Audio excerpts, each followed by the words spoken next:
Hi, James. Hi, how are you?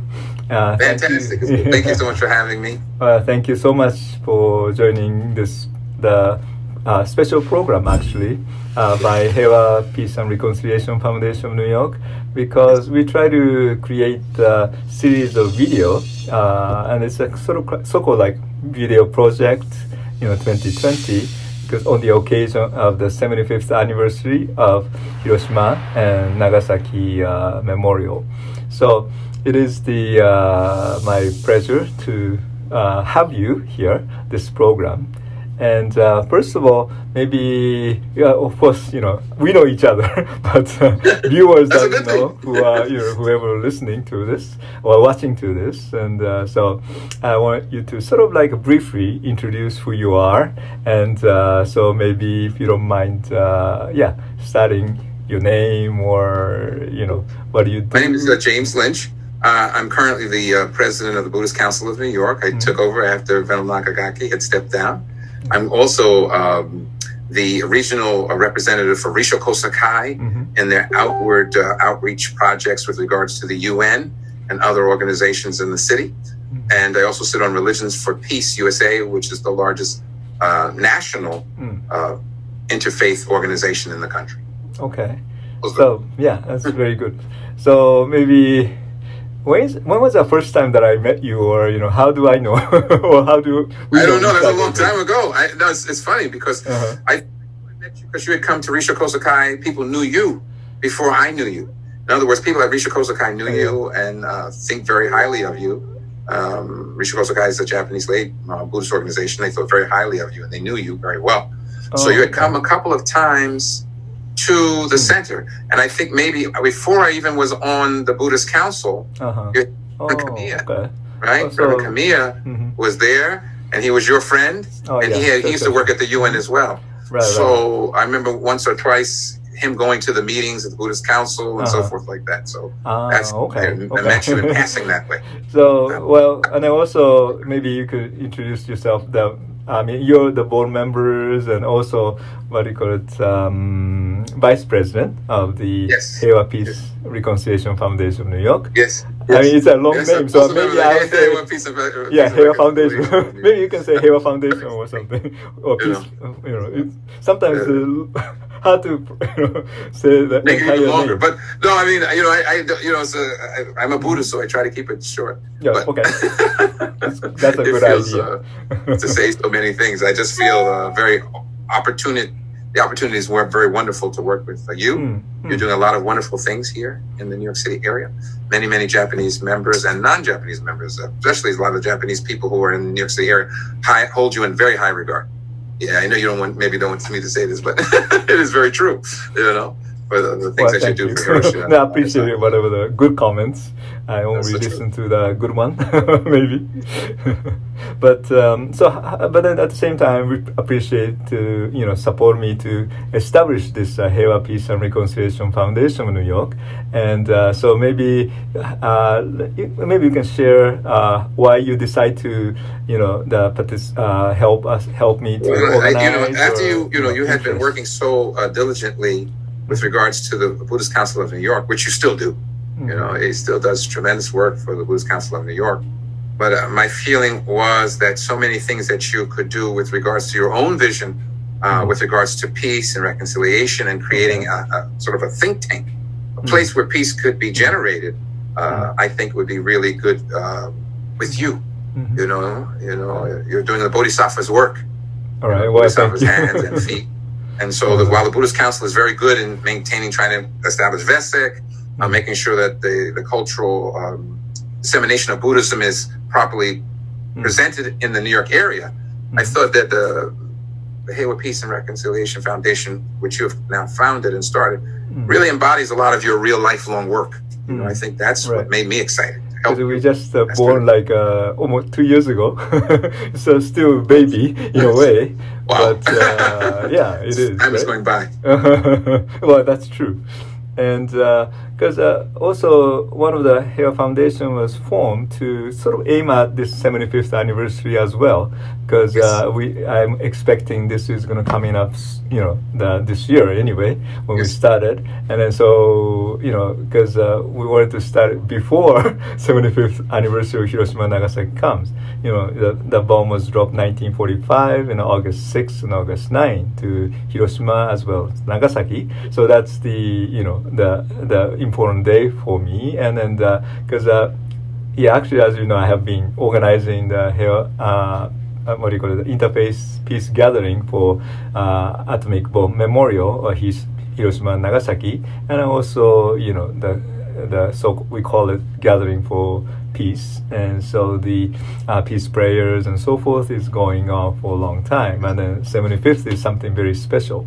So I just wanted to ask you, maybe if you any particular feeling that you have in 75th anniversary of Hiroshima Nagasaki atomic bombing. Well, even in my own group, Rissho Kosei, we did a project about 5 or 6 years ago called Arms Down, where we were trying to get the world to reduce their armaments by 10%, which would have ended world hunger, and to stop the proliferation of nuclear weapons. And I actually went to Japan and did protests in Japan about it to bring highlight the situation. Okay. So the whole idea in my Buddhism, Rissho Kosei, our tradition is to advocate for world peace and nuclear disarmament, specifically as it related to the particular horrific bombings in Nagasaki and Hiroshima, respectively. Okay. So I did not know you were doing this work for over a quarter of a century. You've been working on this for a long time, right? So again, maybe I never even told you this, that that's why your work resonated so much with me, because I had even traveled to other countries to try and reduce weapons while I was in Japan and other places, even in the Philippines. So it was very, very important to me that someone take up the banner, and you've been doing it for, like I said, over a quarter of a century. On this 75th, of course, 75th is a key landmark time period, or 100 is a landmark time period. Hopefully we can do something from 75 to 100 to make nuclear weapons maybe obsolete. That would be great. So if you have any special things for particular this year, is any message? Well, this year was specific, as we know. Sorry. Also, get your coffee or tea, because I know this is kind of it's supposed to be relaxing, but it's kind of hard to do relaxing. So if you have a coffee, please have the this coffee. This year was specifically because we also had the Tokyo Games. We were going to go to the Tokyo Games. We were going to go to Japan, and a pilgrimage to try to coordinate your efforts with the Hiroshima Foundation. The Hiroshima Nagasaki Foundation, with the Heiwa Foundation, the Buddhist Council of New York, all getting together. And in fact, the Buddhist Council of New York agreed to sponsor, support for the Heiwa Foundation's efforts, as well as the Nagasaki and Hiroshima memorial that was being done. So it was really a coordinated event. It was a time we were trying to look at this as a key moment in history, to strike with people's minds and maybe bring peace, maybe even ring the bell. What was the great hope at the Olympic Games? Right? Have a moment. It makes some difference, but of course, because of the coronavirus, everything's sort of like upside downs and so forth. Everything changed, right? Everything. Who knew there was going to be a worldwide pandemic, right? We couldn't even get on the plane. Yeah, I know. But then still, we're planning to continue, and so hopefully we'll do something, and then probably networking from New York and then Hiroshima together, and then bring in the peace message or prayer, and share the prayer, and share the good thoughts of the peace to the world too. So, and I believe when we talked before, you also mentioned a little bit about Vietnam War time. Specifically, what you're talking about, what I was telling you. I don't normally talk about. That's also something very strong strain in the African American community from the past. Oh, okay. Going all the way back to the 1960s specifically, and then even before then, going back to the 1950s, the African American community had a strong sense that the bombings and the attacks on Asia at that time shouldn't have been done. specifically the war in Vietnam, brought all that to the forefront. Martin Luther King, for example, nominated a very famous Buddhist monk around the world, Thich Nhat Hanh, and he was nominated for the Nobel Peace Prize. And that's precisely why he nominated him, was because of Thich Nhat Hanh's peace work. But before that, it was in the crucible, in the bowl, if you will, that he was firmly against the dropping of the 2 nuclear weapons on Japan. You know, I think African Americans felt that if it was another type of nation, that's the way I'd put it, they would not have dropped that bomb. Right. Germany, I think Americans understand that. Okay. So a great deal of sadness. Many people lost their lives, you know, through the carnage and mindless madness of war. So they wanted to stop that. And so I'm out of that tradition. I definitely feel I'm in that tradition because my great-grandparents and my grandparents were all ministers. Oh, okay. So Baptist, any particular denomination? They believe in that. They believed in that. Oh, okay. That what they believe. It's part of their mission. Okay. So how's that during the Vietnam Wars? You mentioned that was the 1950s? 1960s. I mean, 60s. We're talking about 1966, 67, 68, 69, 70. You know, you had massive protests. But what was happening in the black community at that time, people were not always reporting. Because a lot of blacks were going to war because they were being drafted. They had no choice. They were forced to go to war. You know, the government said, you must go, so you must go. But they were firmly, there was a lot of resistance. Muhammad Ali, for example, he refused to go because he said, I have no quarrel with the people in Vietnam. He encapsulated a whole group of people who were thinking, you know, we should not be attacking people in Asia. They have their own challenges and we need to work with them, not to attack them. I see.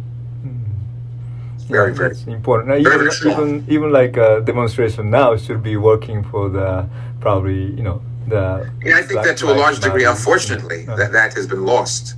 A lot of that strain has been lost as a theme. So we've seen in the last 20 years, America get involved in conflicts overseas, and really the community, African American community, has been pretty quiet. When Obama became president, many people were not willing to criticize him or critique him. And then the president before, because of the 9/11 disaster, people were quick to rally around the flag. You know, everyone does this sometimes in mindlessness. But so the African American community has really been sort of quiet on this issue for the last 15 to 20 years.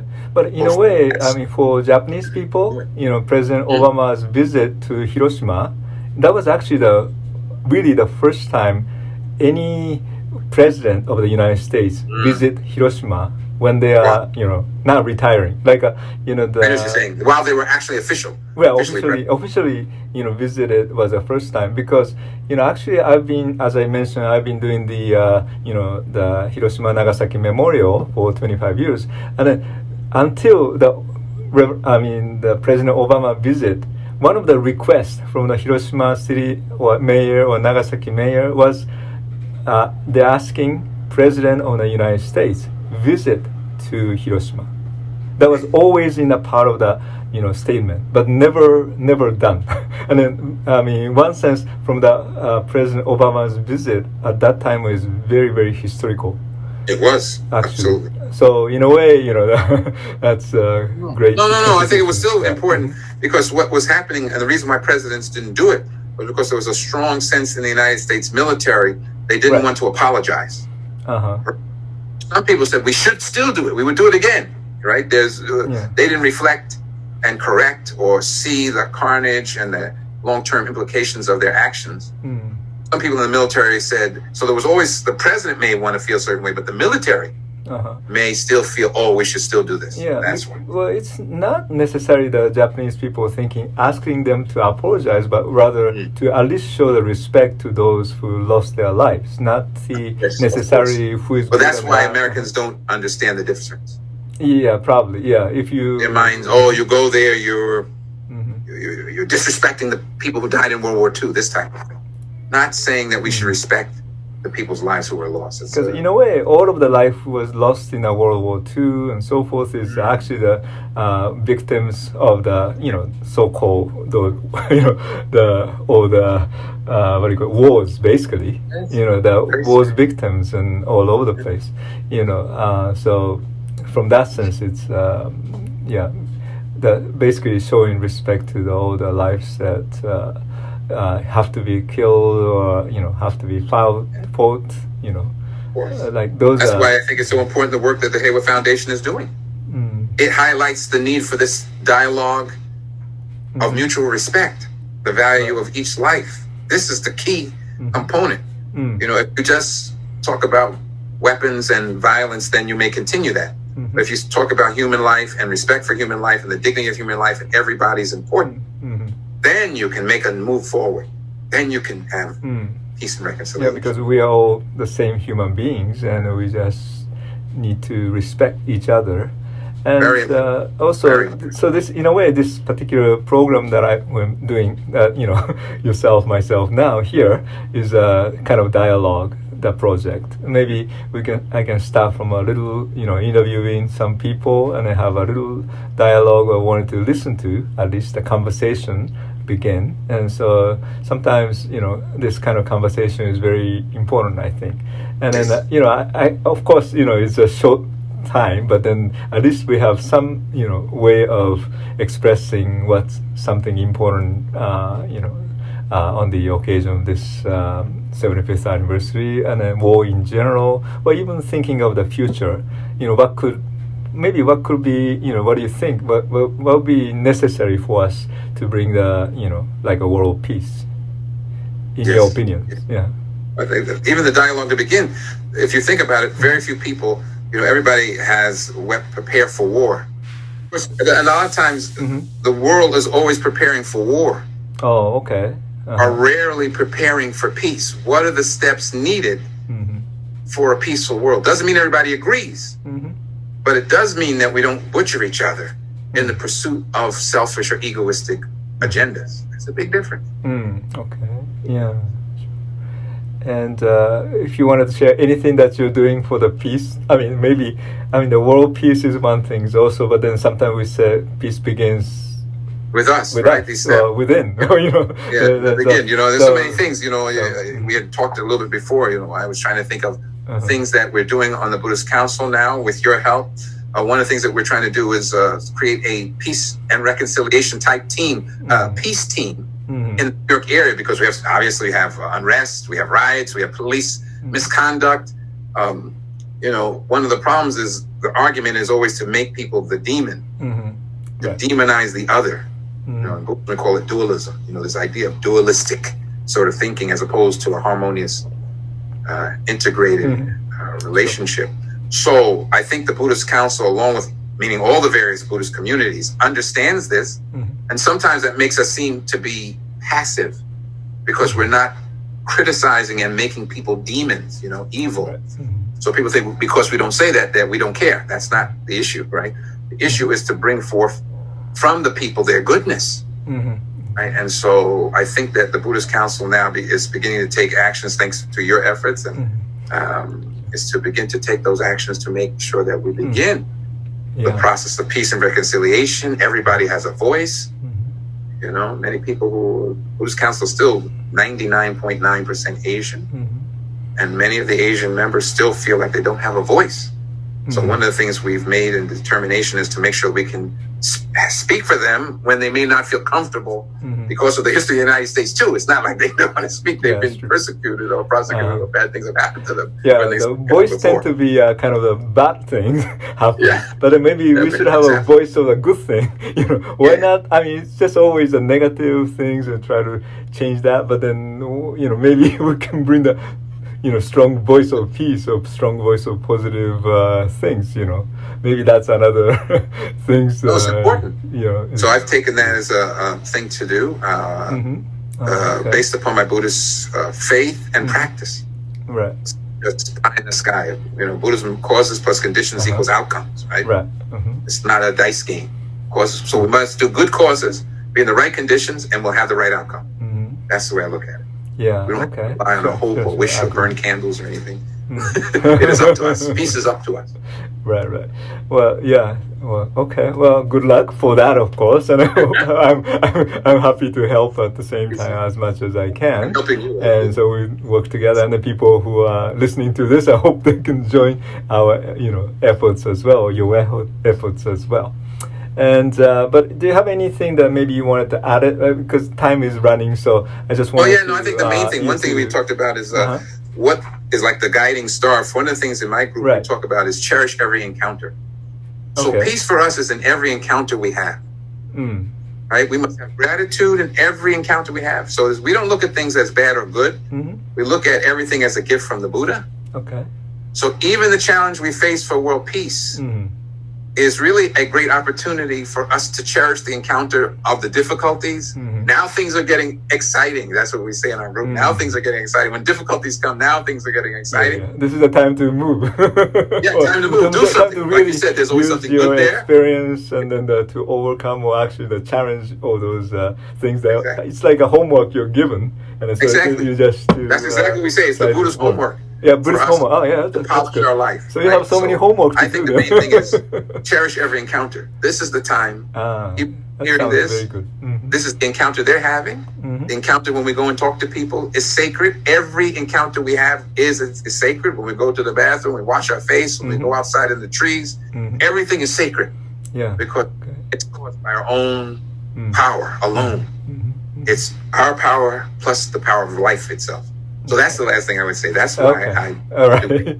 Great. Thank you so much for your time, and I appreciate it very much. And so we'll continue to work together, and then may bring that peace to the world, and a peace including myself and yourself probably, and personal peace. But then I think for me, always think of stuff from the peace style within ourselves. Otherwise, we may, right now everything is a rule kind of things, but yet in the end, I think each one should have a mind of peace and, create a peaceful world, wish for the peaceful world, and then work for that too. So anyway, thank you again. Thank you. Thank you so much. I appreciate it. Thank you very much. Very valuable time. Thanks.